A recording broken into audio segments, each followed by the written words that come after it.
को झालावाड़ के जरिए भारत जोड़ो यात्रा राजस्थान के 6 जिलों में आने वाली है। वहीं भारतीय जनता पार्टी भी राजस्थान के 200 विधानसभाओं में आक्रोश यात्रा के जरिए पहुंचने वाली है।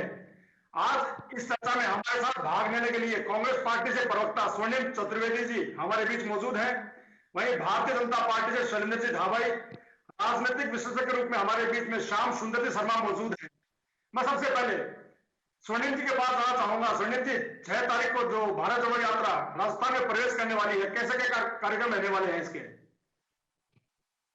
देखिए, भारत जोड़ो यात्रा जो कन्याकुमारी से प्रारंभ जब आगे बढ़ते हुए मध्य प्रदेश से जब चरण करेगी तो झालरापाटन से राजस्थान में प्रवेश करेगी। झालरापाटन से प्रवेश करके कोटा जिला, फिर बूंदी जिला आएगा, सवाई माधोपुर जिला, दौसा, अलवर, इस तरह से ये यात्रा का रूट है, मार्ग रहेगा और उसके पश्चात उत्तर प्रदेश में प्रवेश करेगी और यहाँ पे विभिन्न स्थानों पर सभाएं भी होंगी और यात्रा मार्ग जो है ये और जारी करेंगे। अलग अलग विधान क्षेत्रों कवर होंगे और विधान क्षेत्र हमारा जो उद्देश्य है यात्रा का वो है पूरे भारत को जोड़ने का। भारत में जब यात्रा निकाल रहे हैं नरेंद्र मोदी जी की सरकार भाईचारा बढ़ाने के लिए 12 राज्यों में होकर के यात्रा निकलेगी और कश्मीर तक पहुंचेगी। यह कार्यक्रम है यात्रा का। चतुर्वेदी जी, राजस्थान के अंदर 2023 में चुनाव भी आने वाले हैं। ऐसे में भारत जोड़ो यात्रा का राजस्थान के अंदर आप बहुत अच्छा सदुपयोग ले सकते थे, एक से अधिक जिलों में पहुंचकर, लेकिन आप मात्र 5 या 6 जिले कवर कर पा रहे हैं। देखिए, आपको एक चीज बताइए, हमने पहले भी कहा चुनाव हम लड़ रहे हैं राजस्थान में, राजस्थान के हिसाब से ये यात्रा चुनाव के लिए नहीं है, ना कोई राजनीतिक उद्देश्य। उद्देश्य एकमात्र यह है कि दो जो हमारे कहना चाहिए अमीर और गरीब के बीच जो बढ़ती हुई खाई है ये पाटनी है। नरेंद्र मोदी जी की जो गलत आर्थिक नीति है जिसका खामियाजा देश भुगत रहा है उसके खिलाफ जन जागरण करते हुए जनता को राहत मिले, इसके लिए केंद्र सरकार पर दबाव बना है। और जहां तक आप राजनीतिक फायदे की बात कर रहे हैं तो कांग्रेस पार्टी की जो राजस्थान में सरकार कार्य आज कर रही है, जिसके तहत अगर हमारे आप किसी भी एक योजना को उठा लीजिए और लाभार्थियों की संख्या देखिए, वो लाभ दे रहे हैं, लाभ प्राप्त कर रहे हैं। चाहे 22 लाख अगर चिरंजीवी योजना में लाभ प्राप्त कर चुके लोग, आज 26 लाख लोगों का, 26 लाख घरों का, परिवारों का बिजली का बिल अगर शून्य आ रहा है। किसानों के लिए योजना है, अंग्रेजी माध्यम स्कूल है और अभी आप हमने लॉन्च कर रखी है जिसमें हमारे मेधावी छात्र हैं वो विदेशों में पढ़ने जा रहे हैं, उनका पूरा खर्च राजस्थान सरकार उठा रही है उनके कोर्स का। ये सब योजनाएं जन कल्याणकारी योजना है जिनके आधार पर लगातार आम चुनाव हुए थे 2018 में, उसके पश्चात हर चुनाव में हम जीतते हैं। दूसरी चीज, ये तो पहला काम सरकार का हुआ और जो संगठन का काम है, केंद्र सरकार की गलत आर्थिक नीतियों के कारण बढ़ती महंगाई, बेरोजगारी या अन्य जितने भी वो हुए, राजस्थान की कांग्रेस ने जो जनता को साथ लेकर के सड़कों पर धरने प्रदर्शन किए उसका 10% भी हमारा या किसी और कारण से भारतीय जनता पार्टी ने सड़क पर उतर करके किसी प्रकार का प्रदर्शन, धरना, विरोध नहीं जताया है। तो आप ये देखिए, ये हम कर रहे हैं, इसे हम अपनी ताकत दिखा रहे हैं। ताकत का परिणाम है कि 7 में से 6 उपचुनाव हम जीते हैं।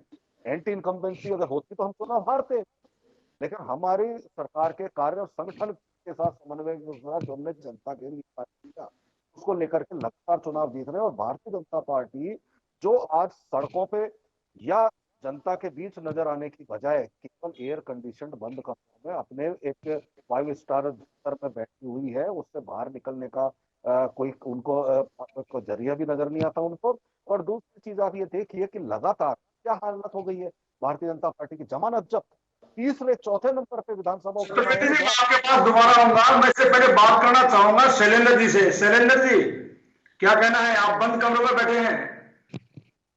नहीं, बिल्कुल नहीं है। आपने देखा होगा भारतीय जनता पार्टी ने राजस्थान में कांग्रेस की जो गहलोत सरकार है उनकी नीतियों, कार्यक्रमों, योजनाओं, चुनावी घोषणाओं के खिलाफ 16 से 17 बड़े आंदोलन किए हैं और छोटे अनगिनत आंदोलन किए हैं। आप देखिए हर जिले में आंदोलन हुए हैं। आप देखिए जो ये भारत जोड़ो यात्रा राजस्थान आ रही है, पहले तो मुझे ये समझ में नहीं आता कि राहुल गांधी जी भारत जोड़ो यात्रा क्यों कर रहे हैं? क्योंकि भारत तो टूटा है नहीं। अगर कोई भारत टूटा था तो वो इनके परनाना जवाहरलाल नेहरू जी ने अपनी राजनीतिक स्वार्थ के पीछे भारत के टुकड़े कर दिए थे। अगर इनको यात्रा निकालनी थी तो एक अखंड भारत का संकल्प लेके यात्रा निकालते तो कुछ समझ में आता। वो यात्रा जो निकाल रहे हैं वो एक सामाजिक संगठनों या एनजीओ के साथ निकाल रहे हैं जिनके ऊपर ना तो इनका कोई विजन है, ना इन्होंने कोई ब्लूप्रिंट दिया है कि भारत का हम कैसे डेवलपमेंट करेंगे, क्या होगा।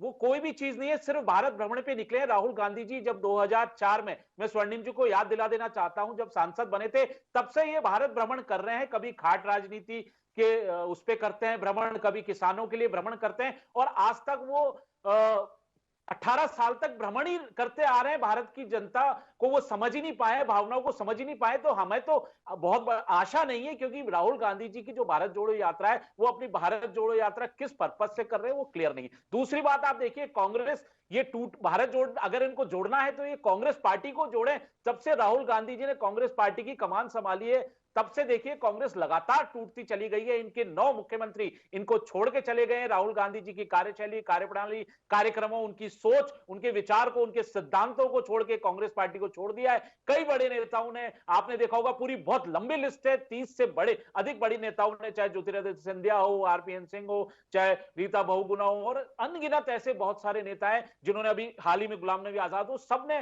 कांग्रेस पार्टी छोड़ दी है। क्योंकि कांग्रेस पार्टी में ना विचार रहा है, ना वो सिद्धांत रहे। ये तो सिर्फ एक राहुल गांधी जो है वो भ्रमण कर रहे हैं और एक फिटनेस का संदेश भारत में जरूर देने की वो कोशिश कर रहे हैं। उसके लिए मैं उनको धन्यवाद देना चाहता हूं। राजस्थान ही आने वाले हैं तो राजस्थान की हालत आपने देख रखा होगा नरेंद्र जी, किस तरह की है। यहाँ मन मुटाव जबरदस्त है, गुटबाजी है, आपस में खींचतान है, छींटाकशी है, और किस तरह से शासन 4 साल से कांग्रेस पार्टी राजस्थान में चला रही है, राजस्थान का बेड़ा गर्क कर दिया है। तो अभी तो आप ये देखिए, यही नहीं समझ पा रहे हैं जो कि इनका प्रस्तावित जो रूट था राजस्थान में आने का, उसको चेंज करने की मुख्यमंत्री अशोक गहलोत जी सोच रहे हैं कि रूट चेंज कर दें। उनको ये डर लगा रहता है कि नारे नहीं लग जाए, किसी एक विशेष नेता के प्रति ज्यादा इसमें उबार नहीं आ जाए, राजे उनको मालूम नहीं पड़े। और आप देखिए किस तरह से जयपुर भी नहीं आ रहे। और राहुल गांधी जी 2013 से आप देखिए, अब चुनावों में जब बुरी तरह हार हो चुकी है उनके नेतृत्व में, जब भारत की जनता का विश्वास हो चुके हैं वो, तब अब वो चुनावों से भी डरने लगे हैं। आप देखिए, यात्राओं को अगर निकालना था तो जहां चुनाव हो रहे हैं, गुजरात, हिमाचल में यात्रा निकलनी चाहिए थी, वहां से दूर होकर राहुल गांधी जी निकल रहे हैं। तो ये एक सिर्फ एक राहुल गांधी जी की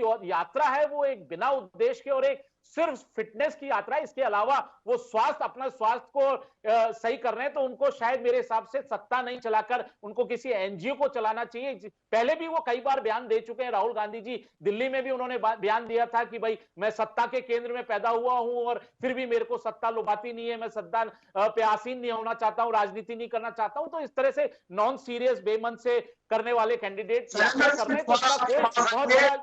जी हाँ सरेंद्र जी, दोबारा आपसे बात करेंगे हम इस मामले में। हम राजस्थान का जो इस समय मतदाता है, आम जनता क्या इस बारे में सोचती है, हमारे साथ श्याम सुंदर जी शर्मा जुड़े हुए हैं, मैं उनसे बात करना चाहूंगा।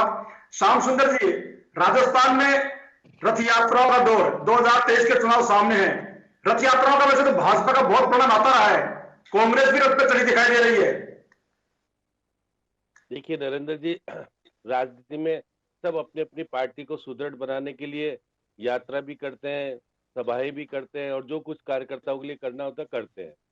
अब शैलेंद्र जी बार बार राहुल गांधी की यात्रा को लेकर के प्रश्न चिन्ह क्यों उठाते हो? आपको क्या दिक्कत हो रही है? अगर वो भारत जोड़ो या कोई जोड़ो कुछ भी कर रहे तो है, आपको इसमें क्या दिक्कत है? वो कोई आपकी पार्टी को लेकर के तो विवाद कर नहीं रहे, या आपकी पार्टी के ऊपर खींचाकशी कर नहीं रहे। वो जो अब अगर उन्होंने यात्रा निकाली, देखिएगा इससे पहले विनोबा भावे ने निकाली थी, सबसे पहले तो भारत की बात करें, उसके बाद चंद्रशेखर जी ने निकाली थी, या राहुल गांधी की इतनी लंबी यात्रा है क्योंकि प्रधानमंत्री जी और बाकी के लोग यात्रा इतनी लंबी निकाल नहीं सकते। कारण है उनका, बहुत सारी चीजें हैं कि पैदल चलने के लिए मानता तो चाहिए, अगला कर रहा है, यात्रा करने के लिए कोई कमी नहीं, करना चाहिए, उसमें कोई दिक्कत नहीं उसमें।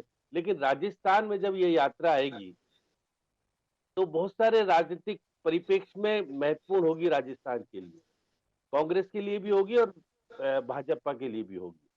कारण यह है कि देखिएगा राजस्थान में मौजूदा स्थिति कांग्रेस की कमजोर है। जहां से यात्रा कोटा में, झालावाड़ में आएगी, वहां पर क्षेत्र है पूर्व मुख्यमंत्री वसुंधरा राजे का या उसके पुत्र का लोकसभा क्षेत्र है, वहां से यह यात्रा प्रवेश करेगी।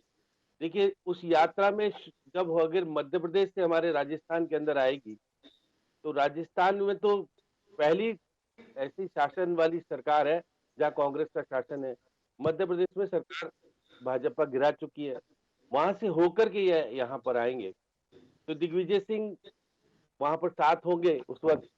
इसके अलावा दिखेगा कमलनाथ साथ होंगे। श्याम सुंदर जी, मैं ये समझना चाह रहा था कि जैसे 2003 में वसुंधरा जी राजे को राजस्थान का नेतृत्व मिला था और उन्होंने परिवर्तन यात्रा निकाली थी, और उसके तुरंत बाद 120 सीटों के साथ भारतीय जनता पार्टी की सरकार बनी थी। क्या इन यात्राओं के बाद ऐसा ही कुछ परिणाम आने वाला है?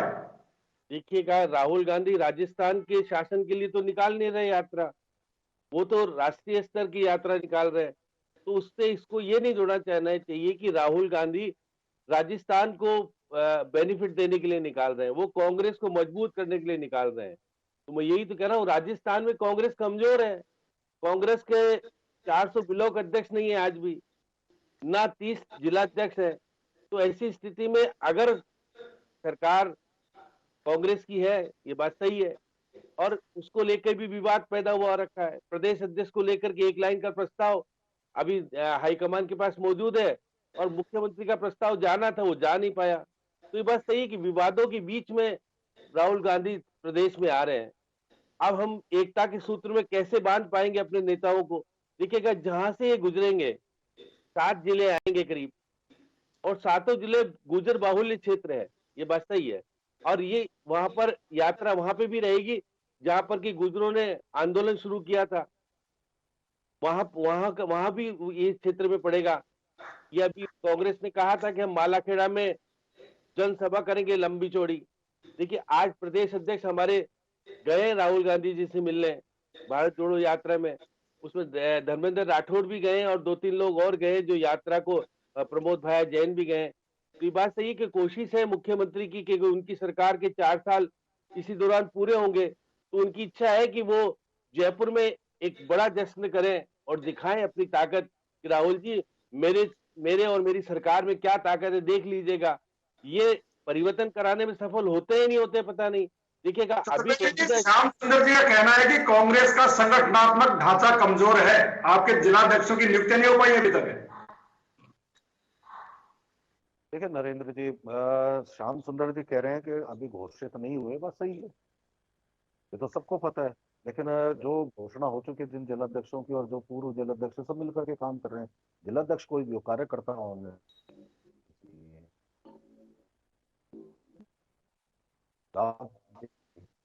अगर मैं चालू करूं तो महंगाई को लेकर के हमने जो रैलियां की, इसके अलावा हमने राजस्थान में रैली की, जयपुर में हुई थी विद्या, इसके अलावा आप देखें 9 से 15 अगस्त तक हमने जो है भारत जोड़ो यात्रा की तर्ज पर 75 किलोमीटर की रैलियां की हर जिले में राजस्थान। ये हमारे कार्यकर्ता ही कर रहे हैं ना, कार्यकर्ताओं के दम पर ही हम लगातार चुनाव जीत रहे हैं राजस्थान में। हमारा अगला उपचुनाव ज्यादा नहीं है,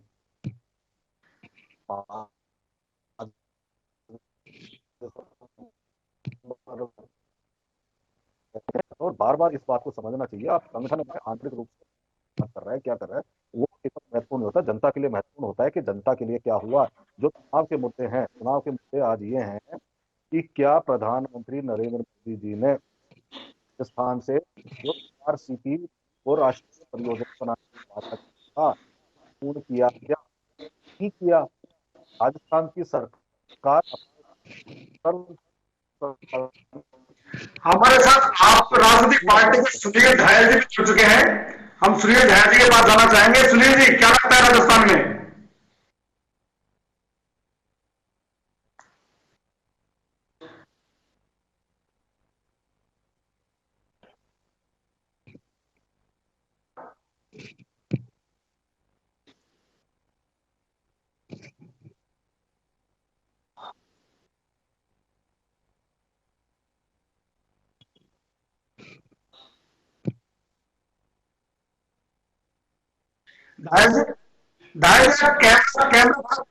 आप कैमरा थोड़ा पीछे कीजिए, पूरे फ्रेम में नहीं आ पा रहे हैं, आपका सिर्फ चश्मा फ्रेम में आ रहा है। कैमरा थोड़ा पीछे करके बात कीजिए, पूरे फ्रेम में नहीं आ पा रहे हैं आप।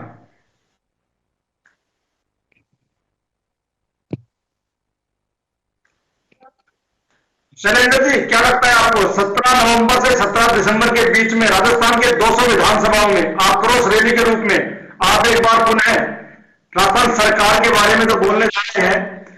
क्या लगता है 2013 की संकल्प यात्रा थी, उसके हिसाब से आप 162 सीटों का जो आपने उस समय जीत के आए थे, ऐसा कुछ कर पाएंगे की बार?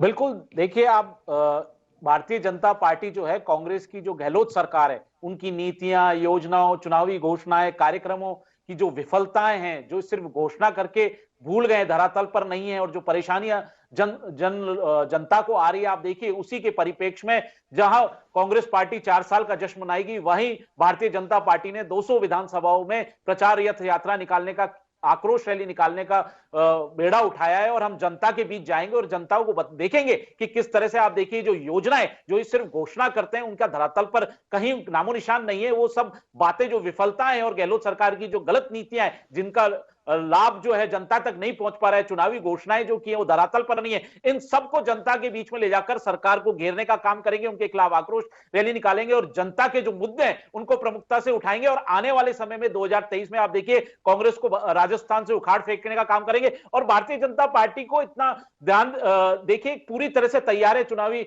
समर में जाने में, हमने फूंक दिया, हमारा संगठन पूरी तरह से तैयार है, हमारे कार्यकर्ताओं में जोश है, ऊर्जावान है और लगातार जनता के संपर्क में, जनता के मुद्दे उठा रहे हैं। और जहां तक स्वर्णिम जी को मैं बात दिला दूं कि ये कह रहे थे कि जो राहुल गांधी जी की यात्रा है वो आर्थिक नीतियों पर, केंद्र की आर्थिक नीतियों पर है, तो मैं इनको याद दिला देना चाहता हूं, आज भारत जो है वो विश्व की 5वीं सबसे बड़ी अर्थव्यवस्था है। स्वर्णिम जी, आपको याद हो तो, जिन्होंने ब्रिटेन ने जिन्होंने भारत पर शासन किया था, उनको भी हमने पीछे धकेल दिया है। और आप नफरत की बात करते हो, नफरत के बीज अगर आपने इतिहास पढ़ा हो तो 1000 ईस्वी से ही नफरत के बीज मोहम्मद गजनवी, मोहम्मद गौरी, बाबर, औरंगजेब, मुगलों के टाइम से नफरत के बीज बो दिए गए थे। तो किस नफरत की बात करते हैं स्वर्णिम जी? और उसके बाद कांग्रेस ने नरेंद्र जी किस तरह से तुष्टीकरण की नीति अपनाते हुए विशेष संप्रदाय को आप देखिए प्रशय दिया, उनको संरक्षण दिया, जिसकी हालत आज क्या भारत की हो चुकी है। तो ये क्या नफरत की बात करेंगे? नफरत के बीज तो बहुत पहले ही बो दिए गए थे हिंदुस्तान में, और उसके बाद मुगलों ने, और उसके बाद अंग्रेजों ने और कांग्रेस पार्टी ने। सोनिया जी जवाब देना चाह रहे हैं इस मामले में? देखिए, मैं नरेंद्र जी, मेरी बात कह रहा था वो भी पूर्ण हुई नहीं थी, आपने बीच में एब्रप्टली रोक दिया। मैं शैलेंद्र जी की बात का भी जवाब दूंगा, मैं सब चीजों का जवाब दूंगा। जनता के बीच आज जो मुद्दे, वो मुद्दे ये 3 हैं। प्रधानमंत्री जी क्या महंगाई कम करने में सफल रहे? नहीं रहे। पेट्रोल, डीजल, रसोई गैस के दाम जिनको वो कहते थे कि बेतहाशा बढ़े हुए हैं, तो कम किया या दुगना किया, ये देख रही है। दूसरी चीज, बढ़ती बेरोजगारी। राजस्थान के परिप्रेक्ष्य में अगर आप देखेंगे तो ईआरसीपी का एक वादा जो किया था प्रधानमंत्री जी ने राजस्थान की जनता से, जिस 2 लाख हेक्टेयर भूमि 14 जिलों की जो योग्य बन जाती और लोगों को पीने का पानी मिलता, उस वादे को झुटलाया नहीं। तो ये सब चीजें, और राजस्थान के साथ लगातार सौतेला व्यवहार कोरोना महामारी से लेकर के आज तक हम देख रहे हैं। तो किया तो होगी भारतीय जनता पार्टी की तरफ जब जवाब मांगेगी जनता, इसको तो जनता के बीच नहीं जा रहे। वही बात आप कह रहे हैं शैलेंद्र धाबाई की कांग्रेस सरकार की योजना, हमें मालूम है और जनता को भी पता है कि आप इन नीतियों को गलत बता रहे हो। मुफ्त दवा योजना, मुख्यमंत्री चिरंजीवी योजना, बिजली के बिल जो शून्य आ रहे हैं, आप सब बंद करोगे, सबको पता है आप बंद करोगे, क्योंकि आपके केंद्रीय मंत्री कह चुके हैं, आपके केंद्रीय नेता कह चुके हैं कि ईआरसीपी पे काम नहीं करे, आप बंद करोगे, ये पता है जनता को। इसीलिए जनता आपको पूरी तरह चीज मेरी समझ में नहीं आता। आम आदमी पार्टी जो है, जब आज मुझे ही रूट का पूरा पता नहीं है कि एग्जैक्टली रूट क्या होगा, जब डिक्लेयर नहीं हुआ, इनको पता पड़ गया, बहुत अजीब बात है, बात नहीं कह सकते हैं। अरे भाई, एक यात्रा आप भी तो निकाल लो, जनता के पता पड़ जाए, आंखें खुल जाएंगी कि जनता क्या चाहती है और जनता क्या काम है।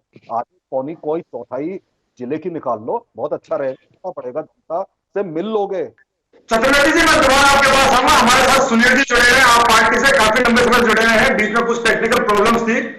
सुनील जी, क्या लगता है राजस्थान में सामने चुनाव आने वाले हैं, कांग्रेस भाजपा एक दूसरे पर आरोप प्रत्यारोप कर रही है, आपकी कैसी तैयारी है?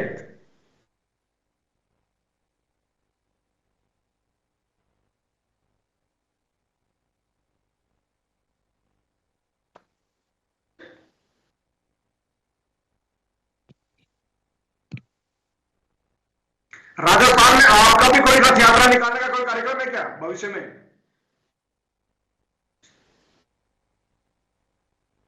भविष्य में राजस्थान में आप भी राजनीतिक यात्रा को निकालने का कार्यक्रम लेके बैठे हैं क्या?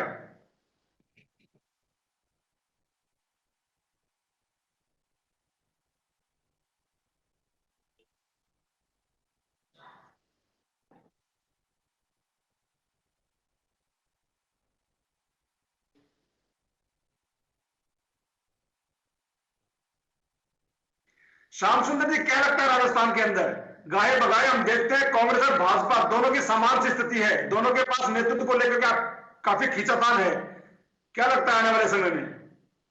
देखिए नरेंद्र जी, निश्चित रूप से दोनों के हाईकमान कमजोर स्थिति के है। अभी तो हमारे तो हाईकमान नए और क्या और स्थिति में नहीं, जो प्रभारी है पार्टी के अभी अब तो वापस से बनेंगे कांग्रेस के प्रभारी, तो अभी तो अजय माकन हटाई दिए गए, नए प्रभारी वापस से बनाए जाएंगे। लेकिन कांग्रेस और बीजेपी की दोनों के प्रभारी जो प्रभावी ढंग से काम करना चाहिए था वो नहीं कर पा रहे हैं अभी भी। जिस तरह से प्रवास करना चाहिए था, पहले प्रभारी रहते थे, करते थे और सारी चीजें चेकआउट करते थे। और अजय माकन की स्थिति कमजोर इसलिए कि हमारे दोनों नेता उससे ज्यादा प्रभावी है, ना तो लेने जाते ना देने जाते, उनको ऐसे ही आता जाना पड़ता है। तो इससे ये बात सही है कि अजय माकन को जिस तरह से काम करना चाहिए था काम करने भी नहीं दिया जा रहा है। जो कोशिश कर रहे थे, देखिए उन्होंने कोशिश की, सभी विधायकों से रायशुमारी की, बहुत सारी चीजें की, परिवर्तन नहीं कर पाए कुछ भी। वो हाईकमान को अपनी बात पहुंचा तो आए, रिजल्ट जीरो, रिजल्ट कुछ नहीं आ पाया। इसलिए रिजल्ट एक जो आप राहुल गांधी को यही बात ध्यान रखनी पड़ेगी, कांग्रेस में नेता दोनों ठीक है, अगर आपस में मिलजुल करके काम करेंगे तो निश्चित से राजस्थान में जो कह रहे हैं कि रिपीट करेंगे, रिपीट करने की स्थिति बन सकती है। लेकिन रिपीट जब होगी जब आप एकता के सूत्र बंधोगे, आप एकता के सूत्र बंधना नहीं चाहते। राजनीतिक नियुक्तियां कैसे होती है स्वर्णिम जी को पता है, उनकी होती है, मेरी नहीं हुई क्या हो। हमारे पास समय थोड़ा कम है, समय की सीमा से बंधे हुए हैं। लास्ट कमेंट लेना चाहूंगा मैं स्वर्णिम चतुर्वेदी जी, क्या लगता है आपको? नरेंद्र जी, मैं कुछ कहना चाहूंगा। आ रहा हूँ शैलेंद्र जी, आपके पास भी आ रहा हूँ। जब भारत जोड़ो यात्रा निकलेगी, जब शुरू हुई थी कन्याकुमारी से, तब भी लोगों ने बहुत सवाल उठाए थे, आशंकाएं जाहिर की थी। जब राजस्थान में प्रवेश करे, 3 से 6 दिसंबर के बीच में प्रवेश करेगी किसी भी दिन, क्योंकि पैदल यात्रा है, शेड्यूल नहीं होता। तो आप जब प्रवेश करें उस दिन से लेकर के, और जब 18-19 दिन बाद अलवर के रास्ते जब उत्तर प्रदेश में प्रवेश करे, आप उस यात्रा को देखिएगा, ऐसा पहले कभी नहीं जिसमें हजारों लाखों एक साथ भाग लेंगे। और भारतीय जनता पार्टी को मैं चुनौती देता हूँ कि जानना चाहूंगा मैं, उसमें भीड़ नरेंद्र जी, मैं आपको बता देना चाहता हूं, स्वर्णिम जी कह रहे थे कि गहलोत सरकार की घोषणाएं जो हैं, आप देखिए घोषणाओं की पोल खुद गहलोत सरकार के जो मुख्यमंत्री अशोक गहलोत जी खोल देते हैं। वो कहते हैं जब बीमार होते हैं तो जांच कराने जाते हैं ओके डायग्नोस्टिक सेंटर। आप देखिए किस तरह से वो बयान देते हैं कि हॉस्पिटलों की हालत क्या है, सफाई व्यवस्था साफ नहीं है, ठेकेदारों और सड़क इंजीनियरों में, अफसरों में गठजोड़ है। आप देखिए भ्रष्टाचार चरम पर है, राजस्थान की स्थिति कर दी है, कानून व्यवस्था चौपट हो चुकी है, महिलाएं बालिकाएं सुरक्षित नहीं है। आप देखिए बलात्कार आए दिन होते हैं, आप देखिए सबसे भ्रष्टाचार सबसे चरम पर है, साइबर क्राइम चरम पर है। आप इनका जो नरेंद्र जी फ्लैगशिप योजना है उनका हम दोबारा इसी विषय को लेकर एक बार दोबारा डिबेट में बैठेंगे। अभी समय की सीमा समाप्त हो चुकी है। आप सभी का स्वर्णिम चतुर्वेदी जी, शैलेंद्र जी धाबाई, सुनील जी धायल, श्याम सुंदर जी, आपका बहुत बहुत धन्यवाद डिबेट में जुड़ने के लिए। और दोबारा हम दर्शकों के पास साधारण न्यूज में समाचार का सिलसिला कभी रुकता नहीं है। धन्यवाद।